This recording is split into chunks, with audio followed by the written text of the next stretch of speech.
शेतकरी कर्जमाफीच्या संदर्भात सध्या शेतकरी बांधवांमध्ये एकच मोठी चर्चा सुरू आहे की कर्जमुक्ती योजनेची तिसरी यादी खरंच जाहीर झाली आहे का आणि त्यात कोणाचा समावेश आहे।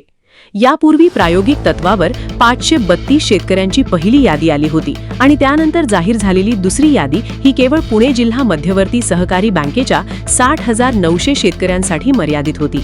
आता तिसऱ्या टप्प्यामध्ये state bank of India, SBI, Maharashtra ग्रामीण बँक आणि इतर बँकांचे ज्या शेतकऱ्यांचे कर्ज 2 लाख रुपयांपेक्षा कमी आहे अशा पात्र शेतकऱ्यांच्या याद्या प्रसिद्ध केल्या जात आहेत।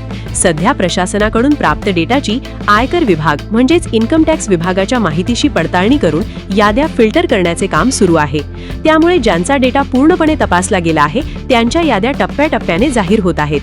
ज्यांचे कर्ज 2 लाखांच्या वर आहे किंवा ज्यांची आयकर डेटा पडताळणी अजून बाकी आहे त्यांच्या याद्या देखील लवकरच उपलब्ध केल्या जातील। शेतकरी बांधवांना जर आपले नाव या तिसऱ्या यादीत आले आहे की नाही हे तपासायचे असेल तर ते जवळच्या आपले सरकार सेवा केंद्रावर जाऊन स्वतःच्या आधार क्रमांकाद्वारे सहज शोधू शकतात। यादीत नाव असल्यास कर्जमाफीचा लाभ मिळवण्यासाठी आधार प्रमाणीकरण म्हणजेच KYC प्रक्रिया करणे अत्यंत बंधनकारक आहे। परंतु KYC करताना शेतकऱ्यांनी एक मोठी काळजी घेणे आवश्यक आहे।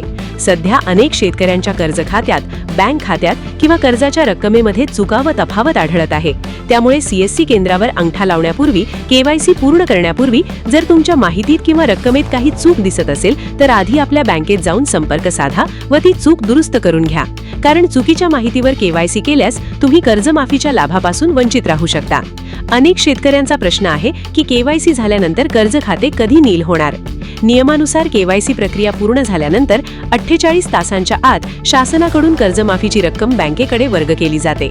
सुरुवातीला केवळ 1 कोटी रुपयांचा निधी उपलब्ध असल्यामुळे अनेकांचे खाते नील झाले नव्हते, परंतु सहकार विभागाच्या माध्यमातून सोमवार किंवा मंगळवारपर्यंत नवीन मोठा निधी उपलब्ध करून दिला जाणार आहे। जसा हा निधी बँकेला प्राप्त होईल तशी KYC झालेल्या सर्व पात्र शेतकऱ्यांच्या कर्ज खात्यात ही रक्कम जमा केली जाईल आणि त्यांचे कर्ज खाते पूर्णपणे नील होईल। अशाच प्रकारच्या शेती आणि शासकीय योजनांच्या नियमित आणि अचूक अपडेट्ससाठी आमच्याशी जोडून रहा। धन्यवाद।